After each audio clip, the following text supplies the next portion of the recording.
하나님은 사람을 찾습니다 하는 제목으로 말씀을 드립니다. 한 번은 공영방송에서 방송되는 내용을 제가 본 적이 있어 가슴이 너무 먹먹해서 소개드립니다. 한 아버지가 늦게 아들을 낳아 내 살같이 내 피같이 사랑하며 키웠습니다. 근데 그 아이가 10살도 채 되지 아니한 때 그 아이가 사고를 잃어버리게 된 거예요. 근데 그 아버지는 하루 이틀 사흘 나흘 아들이 돌아올 것만 집에서 식음을 전폐하고 기다리다가 신고도 하고 찾아보기도 하고 아들을 찾을 수가 없었습니다. 그래서 이 아버지가 선택한 것은 자전거 하나를 사서 전국으로 돌아다니면서 아들을 찾고 있었어요. 뒤에 깃발에 아들의 사진을 걸고 이름을 걸고 아들을 찾습니다 하며 미친 듯이 페달을 밟습니다.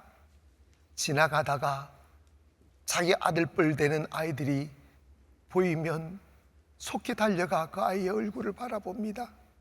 혹여나 내 아들일까? 가까이 다가가 보면 자기 아들이 아니기에 느끼는 그 실망감을 안고 또다시 페달을 밟습니다. 몸은 야여워가고 쓸쓸해가고 슬퍼갑니다.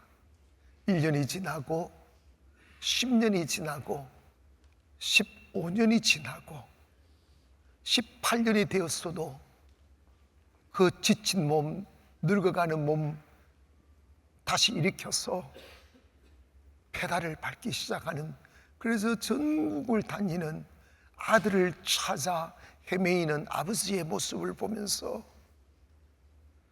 얼마나 아들이 귀했으면 그렇게 찾을까.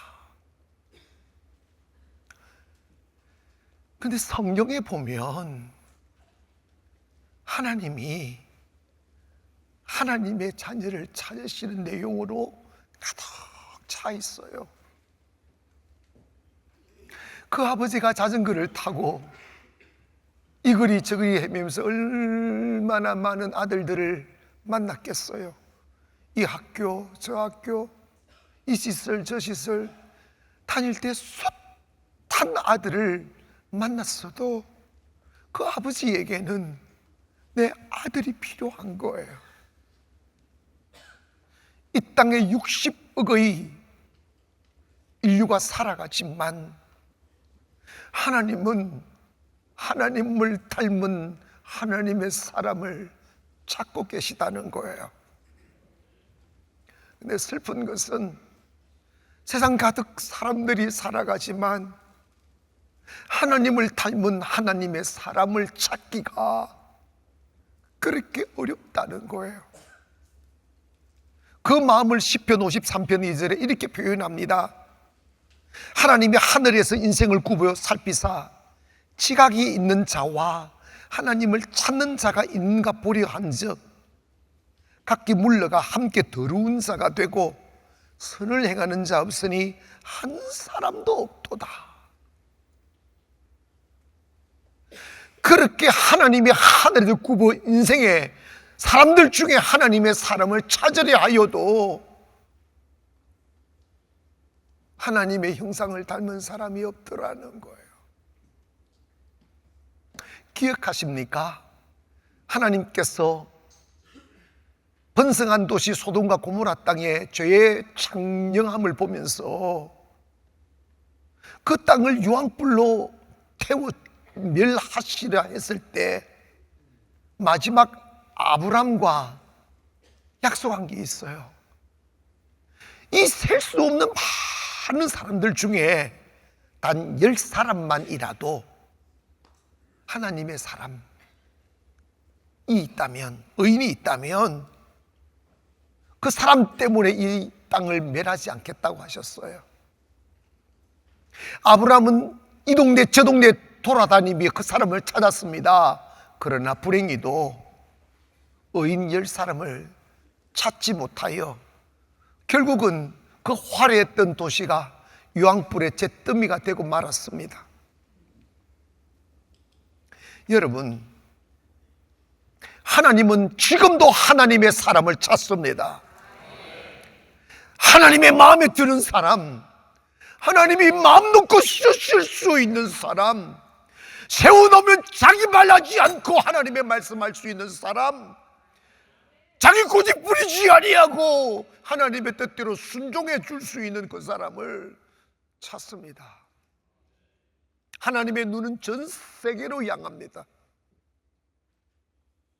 그래서 전 세계에 퍼져 살아가는 사람들 중에 하나님의 마음을 알아드리고 하나님의 뜻을 받들어 드릴 수 있는 사람들을 찾아서 서로 만나게 하사 하나님의 나라를 세워가는 거예요.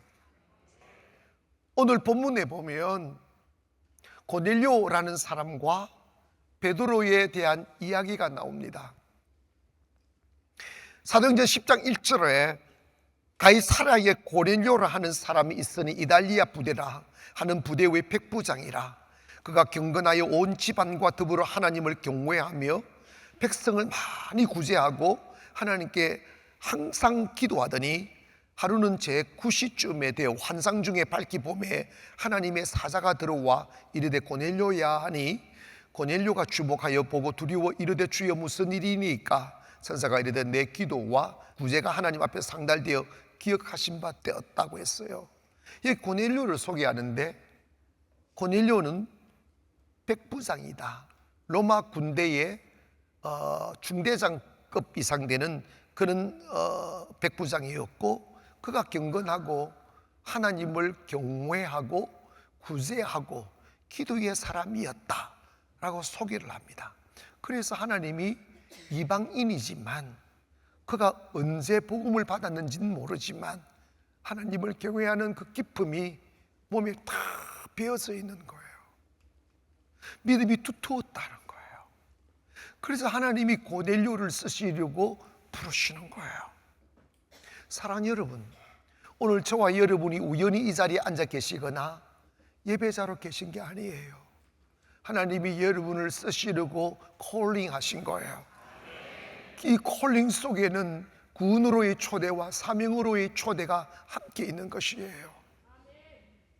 그런데 더 귀하게, 더 아름답게, 더 아름다운 영향력 있게 쓰시려 하여도 문제는 내가 준비가 안 된 거예요.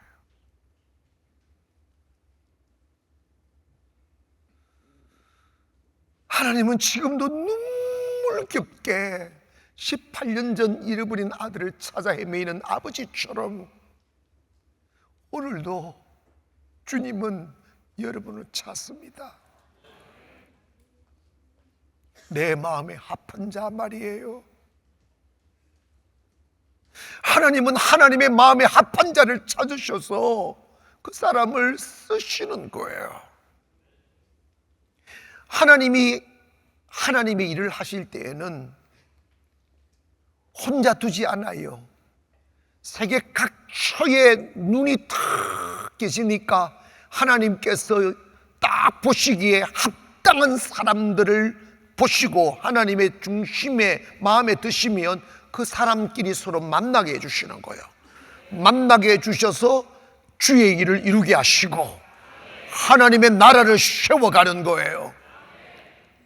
바울이 처음 유럽으로 갔을 때 성령께서 가라 하여 갔더니 자주장사 루디아를 만나게 하시고 루디아의 집의 문을 활짝 열어 빌립보 교회를 세우게 하시며 오늘 하나님께서 베드로를 통하여 아시아와 유럽을 또 전독해 하기 위하여 고넬료와 만나게 하는 과정을 설명하고 있는데 그 과정에서 고넬료는 평신도였지만 그가 하나님의 마음에 합한 자가 되어서 경건하고 구제하고 기도하고 하나님 앞에 정말 성령 앞에 민감하고 하나님 앞에 순종했던 사람이기에 베드로와의 만남을 이루어 가시는 거예요.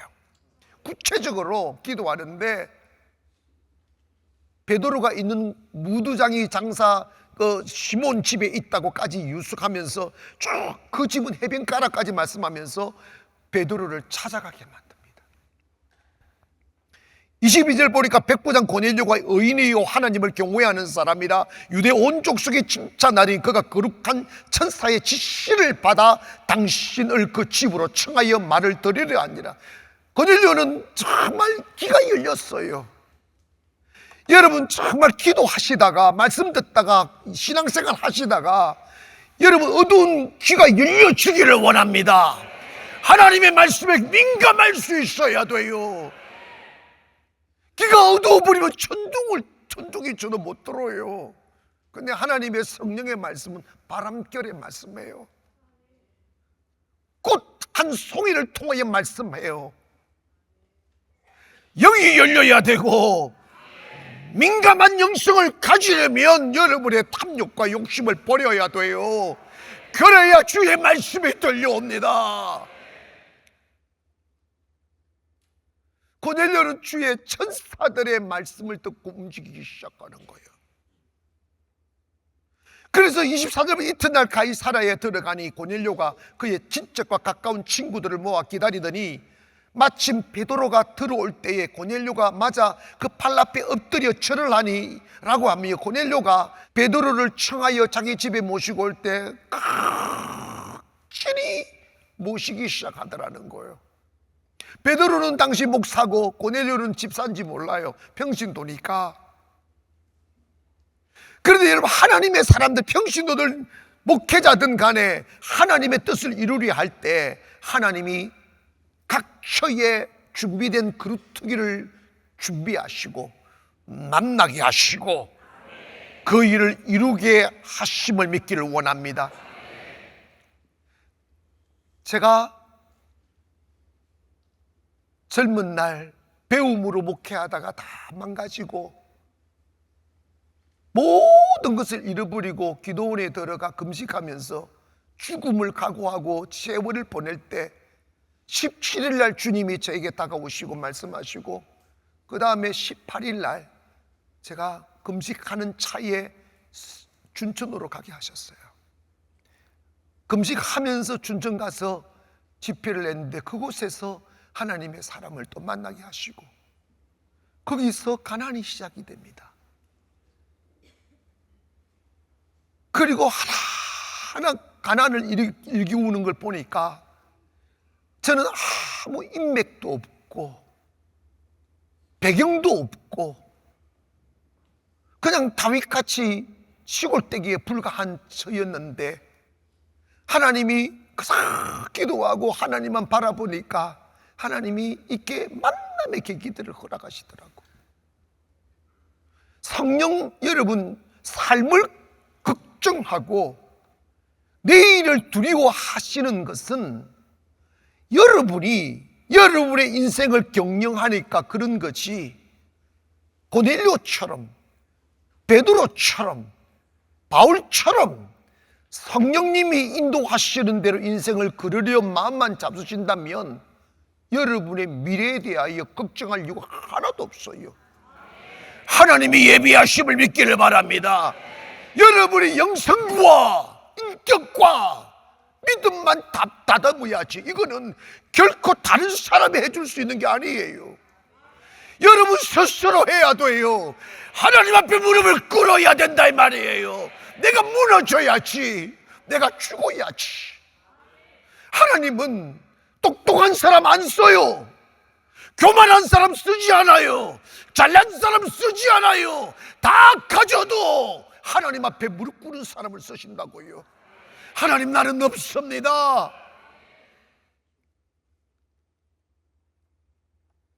사랑하는 여러분, 세상은 점점 혼돈해져 가요. 정말 죄악에 관영하고 사람들이 다 AI같이 바뀌어요.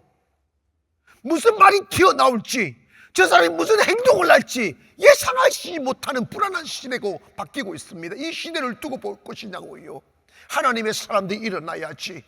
하나님 사람들이 곳곳에서 일어나 세상을 다시 바꾸어야죠. 그러려면 내가 나로서 존재하지 마시고 하나님이 찾으시는 사람이 되려고 몸부림을 치기를 원합니다. 제가 30대는 신학을 하고 목사가 됐으니까 내가 목사니까 하나님이 일을 하는 줄 알았어요. 목회가 하도 안 돼가지고 하나님 나 좀 써달라고 그렇게 많이 기도했어요.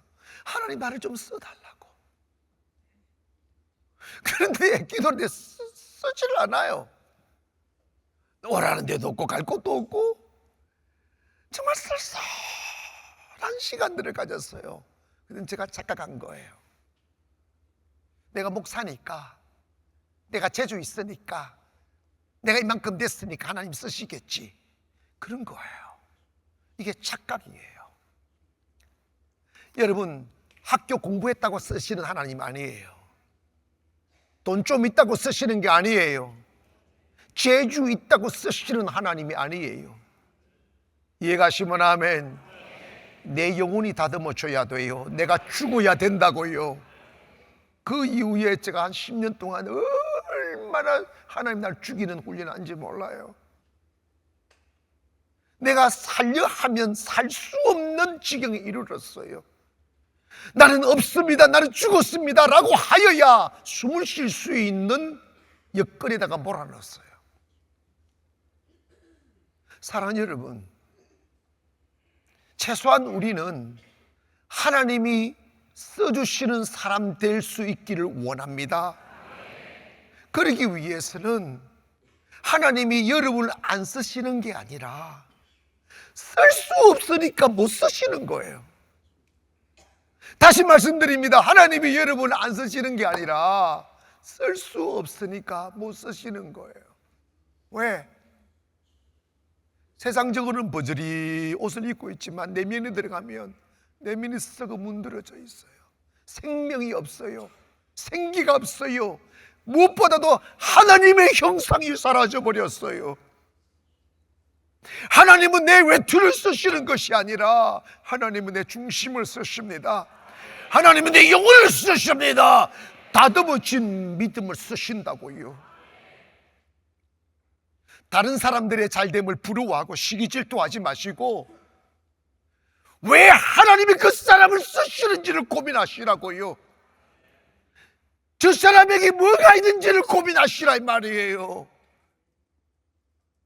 하나님의 눈에 맞는 사람을 찾으신다고. 그러면 우리가 사람들에게서 사람 만나서 이러면 안 돼요. 저는 인맥이 없는 사람이에요. 나는 인맥을 만들지 않으려고 노력하는 사람이에요.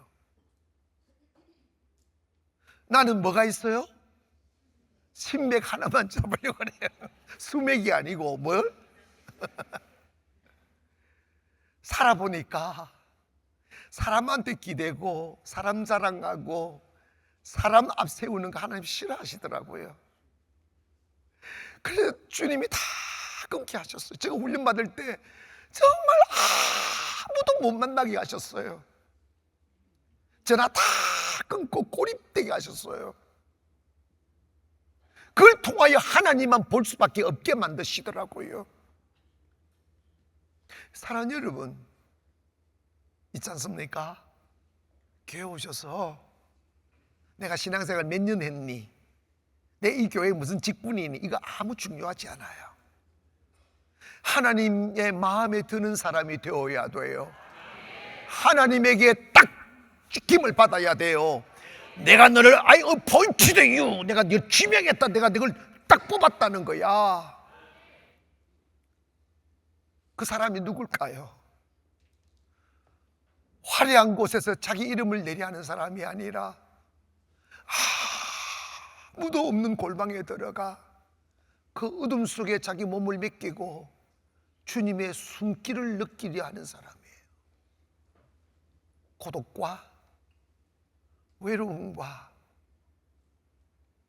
삶의 무게가 짓누를 때 이곳저곳 이 사람 저 사람 기웃거리며 빠져나갈 구멍을 찾아가는 사람이 아니라 하나님이 죽이면 죽겠다고, 하나님께서 길을 여시지 않으면 여실 때까지 여기서 죽치고 있을 거라고, 나 하나님 손잡고 세상을 나갈 것이라고 하나님의 시간을 기다리는 사람이에요.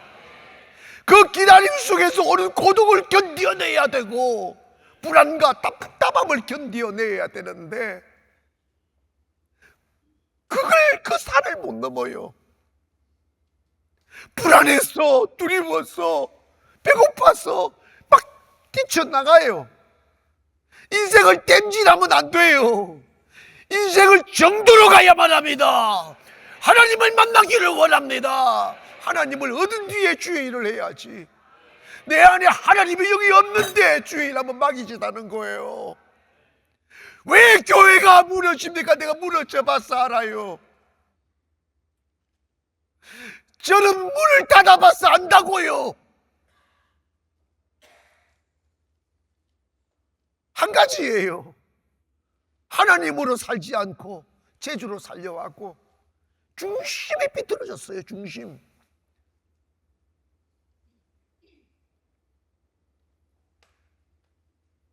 교회 오셔서 아니면 세상 밖에서 여러분의 이름을 내리고 하지 마시고 성공하려 하지 마시고 가장 위대한 성공은 하나님의 사람이 되는 거예요. 하나님의 사람이 되면 하나님은 쓰십니다.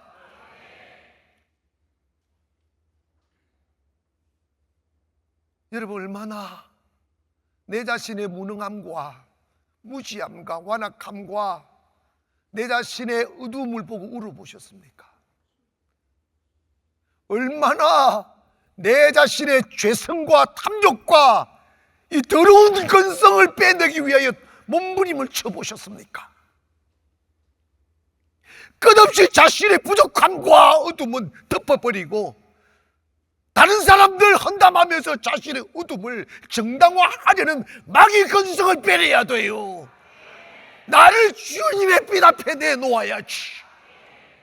하나님, 주님의 형상 담게 해주세요.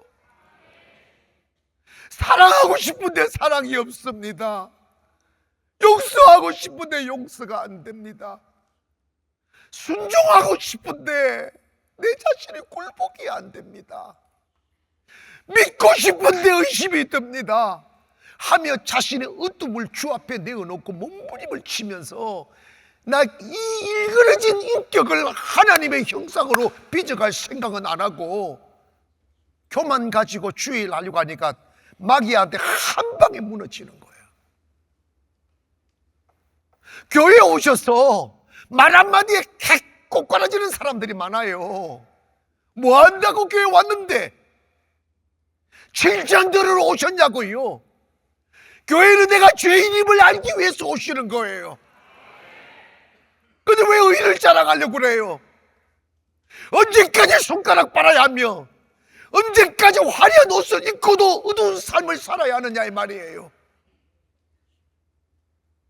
예수 믿으면 밝아집니다. 예수 믿으면 하나님이 사람을 만나게 하십니다. 예수 믿으면 하나님의 길을 여셔요. 무엇이 두렵냐고요? 내가 살려 하니까 두렵지. 제주 부려 살려고 하니까 추릭을 쓰지. 주님 믿고 살려 하면 무슨 제주를 부리느냐고요.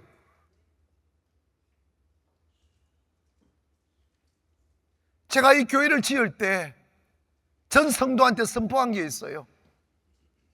나는 이 교회 지을 때 우리 성도들한테 일감 하나도 안 맡긴다. 뭘 그리지 마라? 얼성거리지 말아라. 나는 이제 구구도 잘 못하는 사람이 목사인데 여러분 내보다 더 잘났잖아.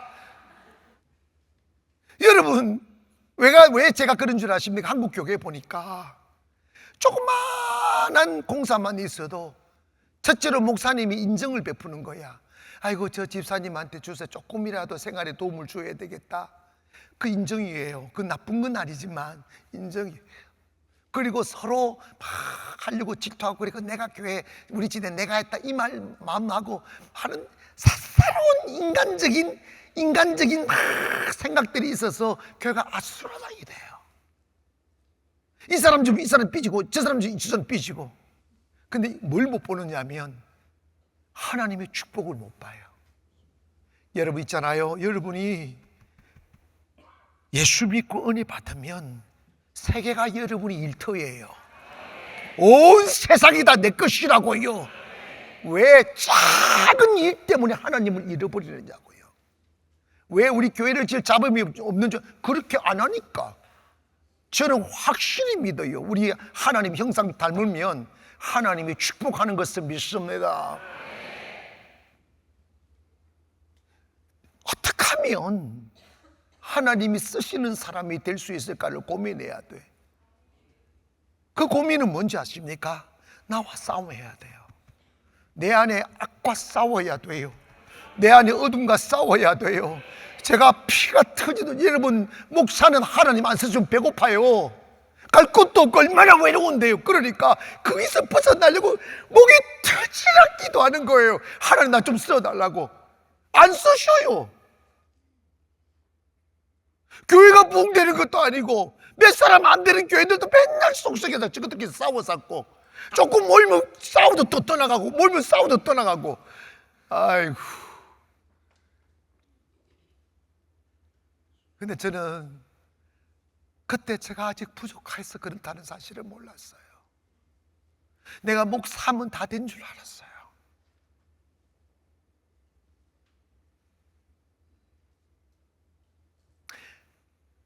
인생을 판단하시는 분은 하나님 한 분이십니다. 자기는 자기를 몰라요. 많이 울어야 합니다. 많이 외로워해야 됩니다. 많이 절망 앞에 서봐야 됩니다. 그런데 하나님이 쓰시는 사람의 특징이 뭐냐? 그 앞에 무릎을 꿇지 않아요. 포기하지 않아요. 자기의 내장을 다 끄집어냅니다. 하나님 나 이런 사람입니다 하며 자기 어둠들을 다 끄집어내야 돼요. 끄집어내고 하나님의 성령에 의하여 리크레이트가 돼야 돼요. 재창조가 돼야 돼요. 어둠이 빛으로 바뀌고, 욕심이 사랑으로 바뀌고, 이기심이 헌신으로 바뀌고, 자기 잘났다고 하는 이기심이 하나님으로 바뀌어야 돼요. 내 안에 주님이 살게 하는 과정은 결코 쉽지 않아요. 하나님의 일은 내가 하는 것이 아니라 내 안에 계신 주님이 하시는 거예요. 내 안에 주님 모시지도 않고 하나님 일 하는 것은 마귀 짓이에요. 오늘 저는 간절히 여러분이 하나님이 찾으시는 그 사람 되기를 원합니다. 제가 지난주가 저번에 도쿄 가서 우리 도쿄 가는 성도님들 앉혀놓고 설교를 하는데 이 말씀이 툭 튀어나오더라고요. 우리가 이 타국에 살면서 외롭고 힘들고, 그리고 슬픔도 많이 찾아가며 참아가며 살았는데, 그냥 돈 벌기 위해서 이곳에서 산다고 하면 인생이 참 슬프겠다. 돈이 많이 벌려지는 것도 아니고 크게 성공되는 것도 아니고, 그리고 하나님은 그런 돈 때문에 이곳까지 보내지 않았을 것이다. 하나님께서 이곳에 계신 것은 사명이 있을 것이다. 사명을 찾아야 하고 사명을 이루며 살아야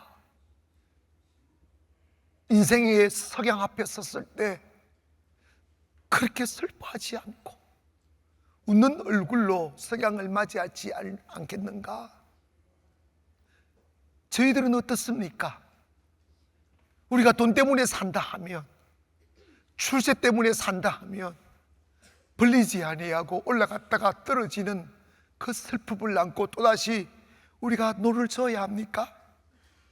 여러분, 하나님은 여러분을 쓰시려고 부르신 거예요. 이걸 인정하셔야 돼요. 그러면 왜 하나님이 날 안 쓰시느냐 하지 마시고 하나님이 쓰실 수 있는 그릇을 준비해야지. 너희를 깨끗게 하라는 거예요. 하나님이 마음 놓고 쓰실 수 있는 사람이 되어라는 거예요. 그러기 위해서 하나님은 하나님의 형상을 닮은 사람을 쓰십니다. 하나님께서 아담과 하와를 만드셨죠. 왜 만드신 줄 아십니까? 노동자로 만드시거나 일꾼으로 만드시거나 노예로 만들지 않았어요. 이 분명한 목적을 알아야 됩니다. 하나님께서 인간을 만드신 목적은 하나님의 친구가 되기 위해서 만드신 거예요. 뭐가 되기 위해서? 아무 벽 없이 눈을 마주하며 대화할 수 있는 친구. 하나님이 바로 여러분을 그렇게 지으셨다고요. 그래서 하나님과 벽이 없을 때는 세상이 너무 아름다웠어요. 먹는 거 걱정 없었어요. 하나님이 저기서 막 달려가가지고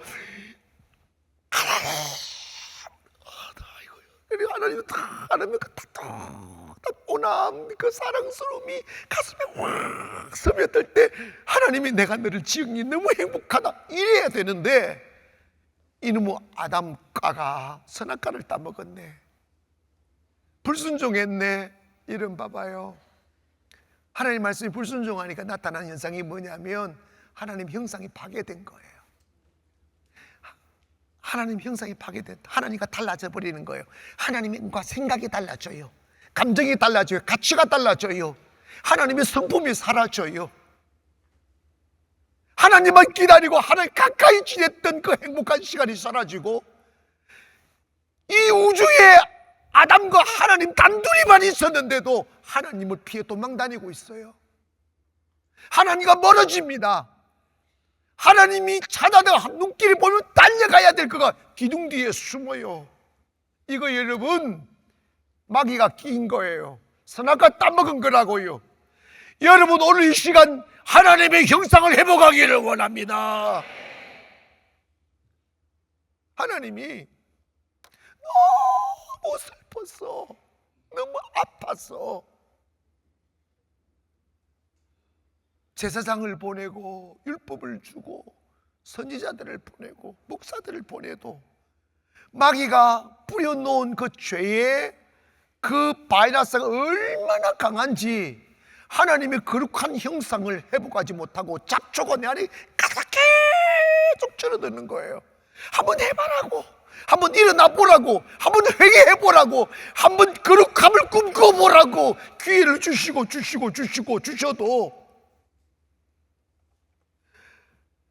하나님의 형상을 회복하는 사람이 없는 거예요. 그래서 하나님께서 마지막 계획이 뭐냐면 인간의 힘으로 어떤 방법으로도 안 되니 인간에게는 그냥 선물로 주고 내가 그 문제를 해결해야 되겠다고 하여 보내신 것이 예수 그리스도를 이 땅에 보내어 십자가에 죽게 하시고 그 처절하고 슬픈 십자가의 죽음을 지우셔서 그 십자가의 죽으심으로 예수님이 대신 파괴되어진 하나님의 형상을 우리에게 회복시켜 주시도록 하신 거예요. 그래서 베드로전서 1장 18절에 너희가 알거니와 너희 조상이 물려준 헛된 행실에서 대속함을 받은 것은 은이나 금이나 금같이 없어질 것으로 된 것이 아니요 오직 흠없고 점없는 어린 양 같은 그리스도의 보배로운 피로 된 것이다. 그러니까 여러분 이걸 한번 기억하십시오. 하나님이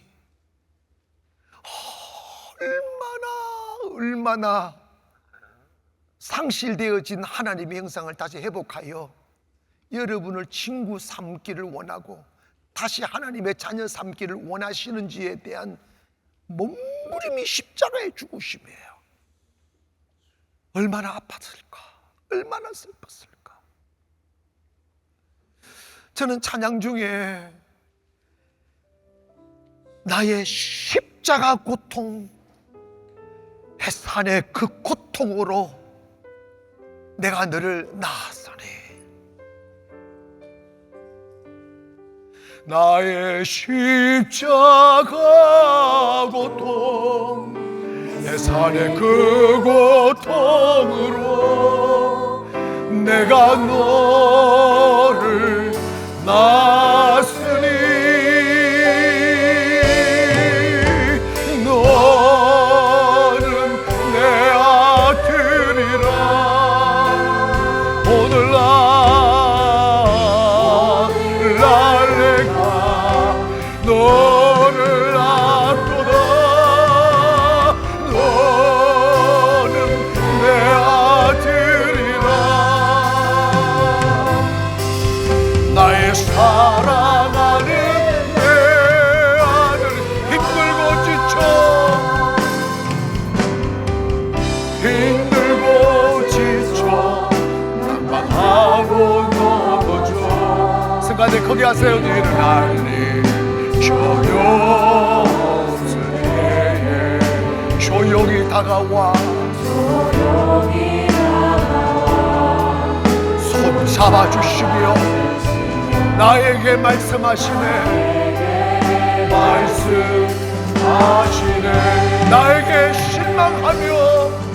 나에게 실망하며 내 자신 연약해 고통 속에 누울 때에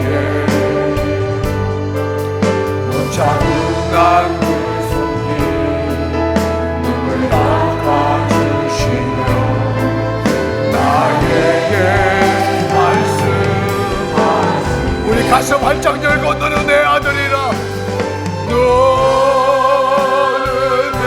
누가 보내도 너는 내 아들이야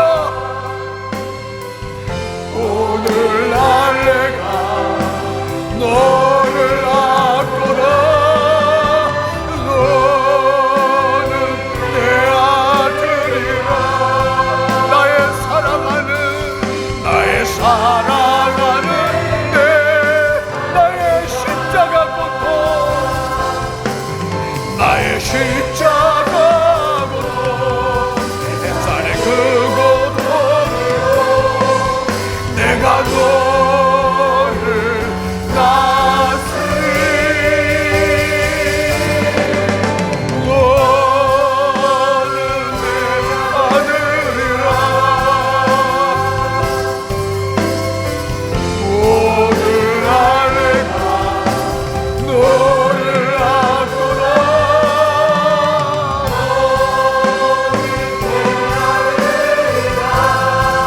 나의 사랑하는 나의 십자가 고통 아멘 나의 십자가 고통 내 삶의 그 고통으로 내가 너를 낳았다 너는 내 아들이야 아멘 너는 내 아들이라 오늘날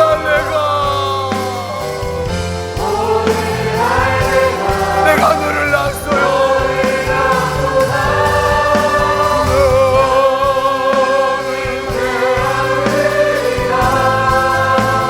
나의 사랑하는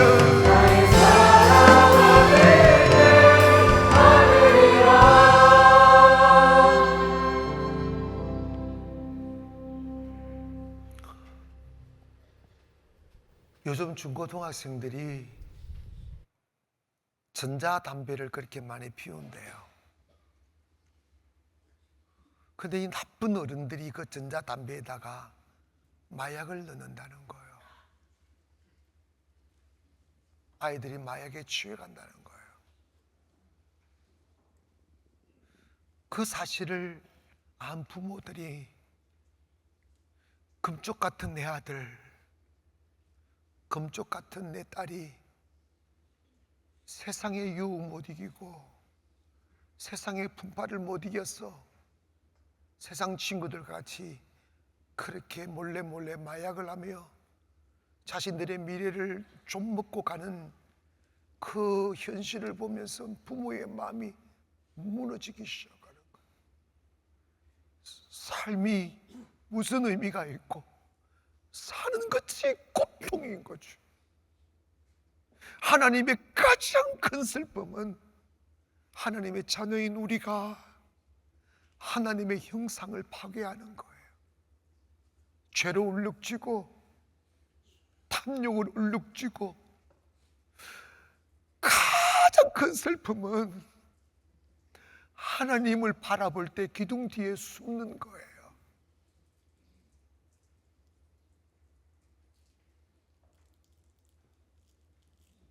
이 세상 가장 큰 슬픔은 사랑을 잃어버리는 거예요.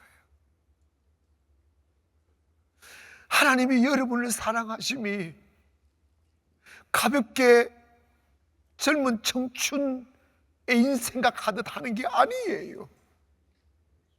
포기할 수 없었어. 외면할 수 없었어. 자신의 하나밖에 없는 외아들 예수님을 십자가에 못 박았으라도 여러분을 주의 품에 안기를 원하시는 것이 하나님의 사랑이에요. 교회에 오셔서 마귀가 유혹할지라도, 악한 생각 집어넣을지라도, 오해할지라도, 여러분 건강한 생각 아니고는 마귀가 싸우기를 원합니다. 주님이 슬퍼하는 것은 아름다워야 될 성도들의 마음이 하나님의 형상에서부터 멀어지는 거예요. 하나님의 마음을 가져야 하나님이 쓰시는 거예요. 세월이 가면서 사람들이 너무 이기적이에요. 자기밖에 몰라요. 듣기 싫은 소리 싫어해요. 귀에 거슬린 소리 싫어해요. 이게 잘못된 것입니다. 제가 이 설교를 준비한 오늘 아침에 주님이 이 생각을 훅 집어넣으신 거예요. 내가 어릴 적부터 내가 왜 목사가 되었을까 생각해 봤어요. 예전에 우리 시절은 많이 맞고 막 벌 받고 욕 먹고, 욕이 밥이에요 그냥. 그랬는데 곰곰이 저를 보니까 정말 아파하고 슬퍼했는데도 불구하고 정말 단 한 번도 선생님이나 교회 선생님이나 목사님이나 부모님이나 미워하고 정오한 적이 기억이 안 나요. 그게 하나님 은혜예요. 그래 목사가, 여러분 너무 착하면 목사가 돼. 덜 착해 하는 것도 좀 필요한 거. 근데 여러분 봐봐요. 하나님의 형상은 그 안에 미움이 없어요. 하늘나라 가면 왜 행복한지 아십니까? 미움이 있기 때문에 그렇습니다. 질투가 없기 때문에 그렇습니다. 아멘. 하나님은 하나님 닮은 사람을 쓰시는 거예요. 그래서 연단이라는 걸 주는 거예요. 단련이라는 걸 주시는 목적은 다 한 가지, 우리 괴롭히시는 게 아니에요. 너 하나님의 형상을 만들어 가라는 거예요. 조금씩 더 회개하십시다. 거기에 아멘 하세요. 조금씩 더 반성하십시다.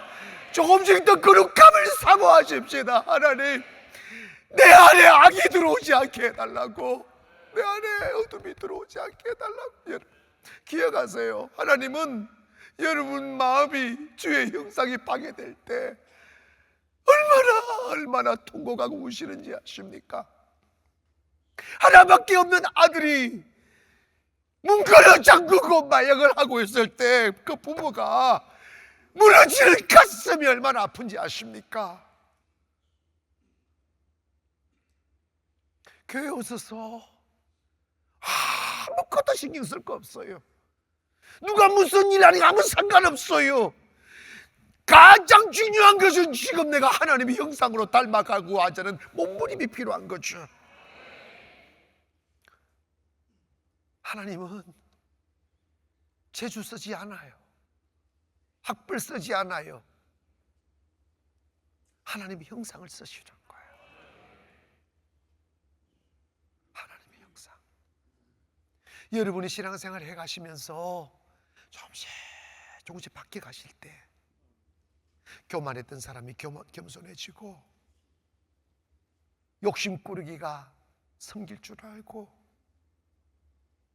세상 사랑했던 사람이 주님 사랑하게 될 때 그게 하나님의 영광이에요. 그럴 때 하나님 춤을 주시는 거예요. 그리고 여러분 봐봐요, 부모가 자식이 잘 올곧게 탁 자라나 세상 앞에 빛이 되면 얼마나 기쁘시겠어요. 막 자랑하고 싶지 않겠어요? 여러분도 하나님과 똑같은 거예요.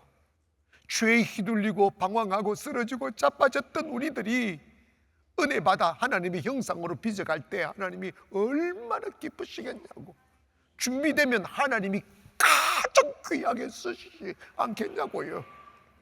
그리고 두 번째로는 끝까지 순종하는 사람을 쓰셔요. 베드로와 고넬료는 만날 확률이 제로예요.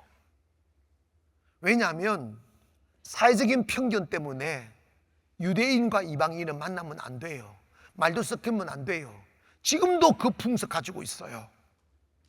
그런데 여러분 봐봐요, 환상 중에 베드로에게 주님 말씀하는 거예요. 환상에 쭉 먹을 것이 내려오는데 정결하지 않는 음식이 내려오는 거예요. 그런데 율법은 이 정결하지 않는 음식을 먹으면 안 된다고 하니까, 이거 정결하지 않는 음식을 내가 먹을 수가 없다고 하니까 하나님 말씀하십니다. 내가 정결케 했다. 그냥 먹으라고 하는 거예요. 그게 뭐냐면 유대인들은 이방인들을 죄인 취급해요. 정결하지 않는, 그래서 이방인 땅도 안 밟아 사마리아 사람과 상종도 안 하듯이 그런 관계예요. 그런데 하나님께서 이 베드로에게 너 생각 버리라는 거예요. 내가 정결케 했다는 거예요. 그냥 만나라는 거예요. 순종하는 거죠. 사회적인 편견 다 버리는 거예요. 사랑하는 여러분, 하나님의 일은 순종하는 거예요. 근데 문제는 이거예요. 순종이라는 것은 할 수 있는 것을 하는 게 아니라 할 수 없는 것을 하는 것이고, 내가 동의되어 하는 것이 아니라 동의 안 되는 걸 하는 게 순종이에요. 그러나 내가 다듬어지지 않는 사람들, 아직도 육이 강한 사람들은 이해가 안 되면 행동하지 않아요. 원망하고 불평합니다. 그래서 못 쓰는 거예요. 왜냐하면 하나님의 말씀은 하나님의 수준이기에 인간의 이성으로 다 다를 수가 없고 인간의 경험으로 이해할 수 없기 때문에 하나님의 가는 길은 모르고 가는 길이에요. 불안해도 믿음으로 가는 거죠.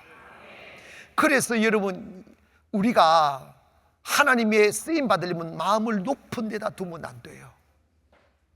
아멘. 마음을 낮춰야 돼요. 빌립보서 2장 5절 보니까 예수님 마음을 이렇게 말씀해 주고요. 너희 안에 이 마음을 품으라 곧 그리스도 예수의 마음이니. 그 예수의 마음은 어떠냐? 그는 근본 하나님의 분체시나 하나님과 동등될 것으로 취할 것을 여기지 아니하시고 자기를 비워 종의 형체를 가지사 사람같이 되셨고 사람의 모양으로 나타나사 자기를 낮추시고 죽기까지 복종했으니 십자가에 죽으십니다. 이게 예수님의 마음, 자기를 낮추고 순종하되 죽음이 올 때까지 복종하는 거. 이게 주님의 성품이에요. 교회 오셔서 순종이 힘들죠? 아멘. 안 힘들어요? 오늘 설교가 조금 그렇네.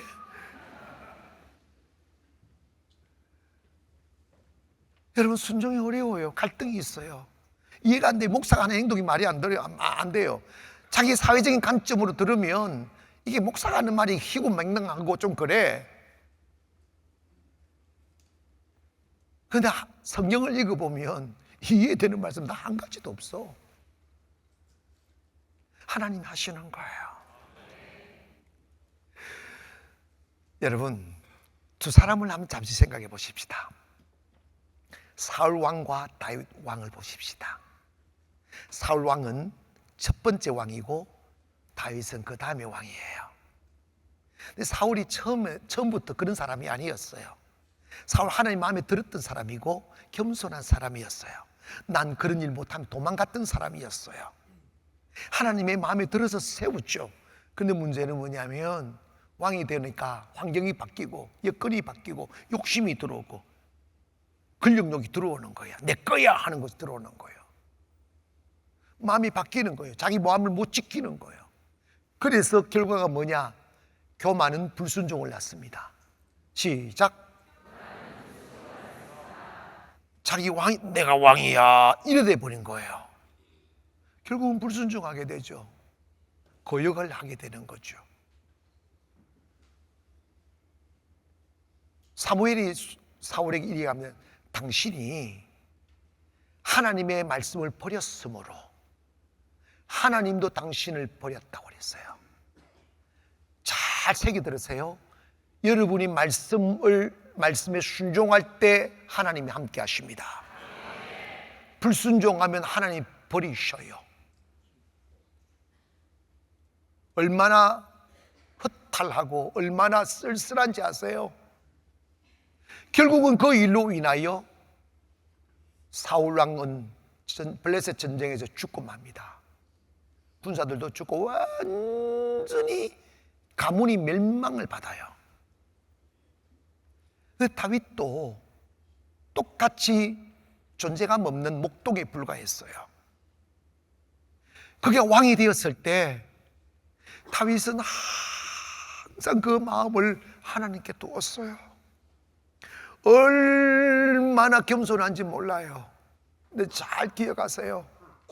그 이유는 뭐냐면 다윗이 가장 중요하게 여겼던 게 예배예요.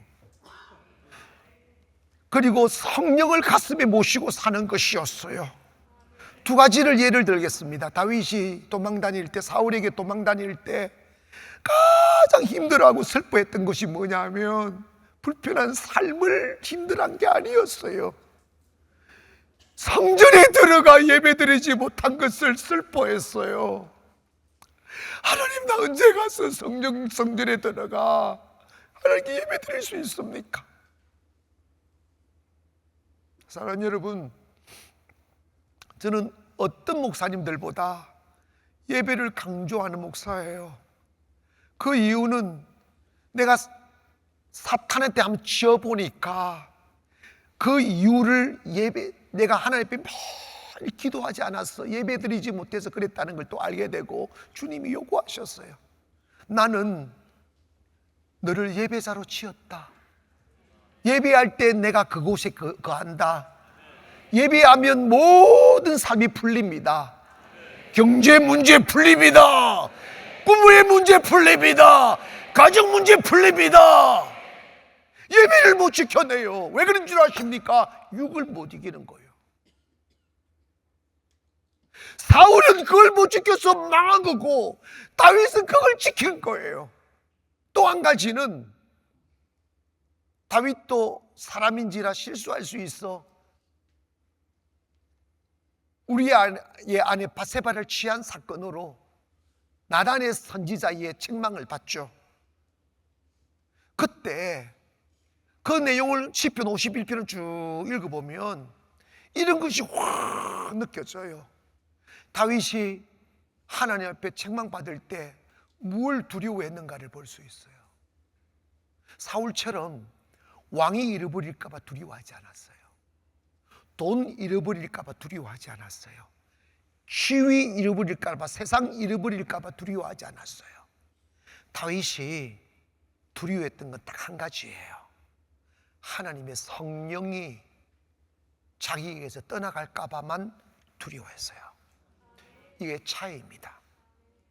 사랑하는 여러분, 교만한 자에게는 성령이 임할 수가 없어요. 떠나가 버려요.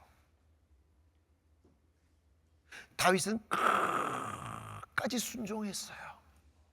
왕이었을 때도 순종하고 목동이었어도 순종했어요. 사랑하는 여러분, 순종은 하루아침에 배워지지 않아요. 싫은 길일지라도, 아픈 길일지라도 하나님 앞에 순종하는 사람 되기를 원합니다. 그럴 때 하나님이 쓰시는 거예요. 목회도 자기 마음대로 목회하면 망해요. 목회의 가장 중요한 핵심이 순종이에요. 저는 저 마음대로 목회했다가 망해봤어요. 저는 여러분, 내가 원하는 길을 가지 않아요. 주님이 시킨 대로 순종하려고 몸부림을 치는 거예요. 내가 어디 있어요? 마지막으로 하나님이 쓰시는 사람은 누구냐면 온전히 헌신된 사람이에요. 따라합시다. 온전히 헌신하자. 마태복음 16장 21절에 보면 예수 그리스도께서 자기가 예루살렘에 올라가 장로들과 대제사장들과 서기관들에게 많은 고난을 받고 죽임을 당하고 제3일에 살아야 할 것을 제자들에게 비로소 나타내시니라고 했어요. 이게 무슨 말씀이 의미냐면 예수님을 따라왔던 제자들 3년 동안 잘 따라왔는데 십자가 앞두고 이제 십자가 사건을 주님 말씀하실 때 베드로가 이런 이야기합니다. 예수님, 그런 일은 당치도 않습니다. 그런 일은 절대 있을 수도 없습니다. 그리고 십자가 사건 이후에 곧바로 나타났던 것이 뭐냐면 제 아들이 다 주님을 등지고 떠나버린 거예요. 왜 이런 현실이 벌어지는 거죠? 그들이 주님을 따랐던 것은 헌신하려고 따른 것이 아니라 예수님 덕 보려고 따라온 거예요. 출세하려고 따라온 거예요. 그러니까 손해볼 점 되니까 다 도망가는 거죠. 근데 기독교의 진리는 이와 반대되는 거예요. 그 모습을 본 주님이 마태복음 16장 24절에 이에 예수께서 제자들에게 이르시되 누구든지 나를 따라오려거든 자기를 부인하고, 나는 없습니다를 해야 된다는 거야. 자기를 부인하고 자기 십자가를 지고 나를 따를 것이다. 25절에 누구든지 제 목숨을 얻고자 하면 잃을 것이요 누구든지 나를 위하여 제 목숨을 잃으면 찾으리라. 사람이 만일 온 천하를 얻고도 목숨을 잃으면 무슨 유익이 있겠느냐고 묻습니다. 사랑하는 여러분, 세상 사람들은 다 그렇게 살지라도 예수 믿는 사람은 달라야 돼요.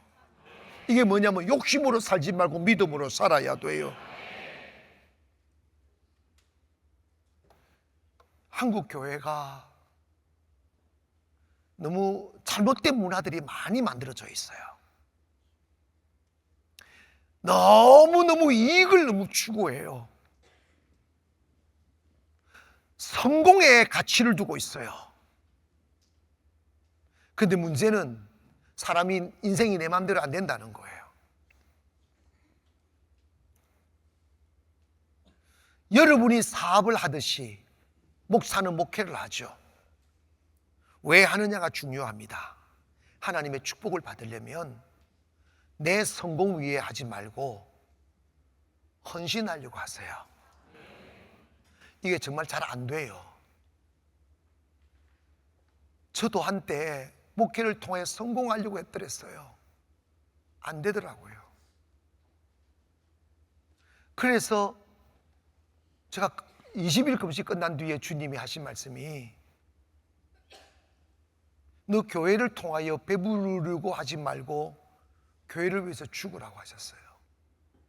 난 죽는 게 뭔지를 고민했어요. 곰곰이 생각해 보니까 나름 열심히 가는데 내 내면에 숨겨져 있는 어둠들이 있었더라고요. 가난이 싫었던 거죠. 반복되는 쪼달림이 싫었던 거죠. 그래서 빨리 목회를 승부해서 안정된 삶을 살아야 되겠다는 생각이 너무 강한 거죠. 근데 주님은 그걸 다 읽고 계신 거였죠.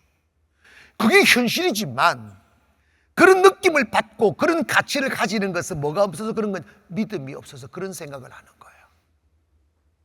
하나님이 채우실 것을 믿어야 되는데 그 믿을 힘이 없는 거예요.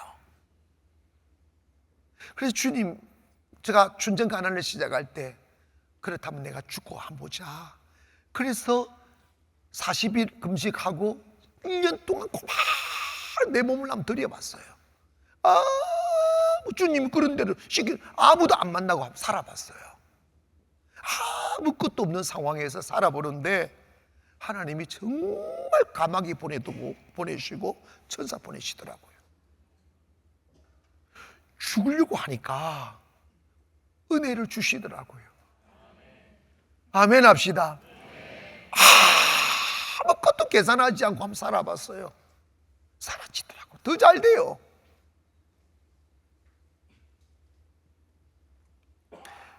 교회는 로마서 12장 1절에 보면 너희 몸을 하나님이 기뻐하는 산 제사로 드리라고 그랬어요.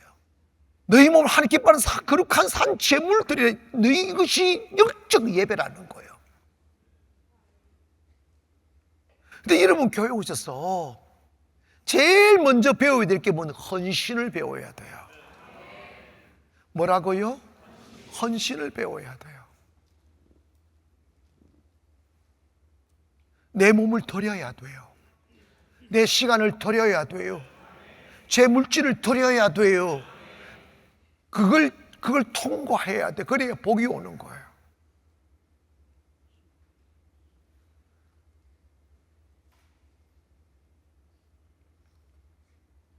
교회 오셔서 가능하면 대우받으려고 하지 마시고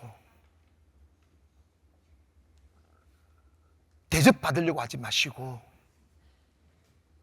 섬기려고 하세요. 제가 살아보니까 그래야 복이 와요.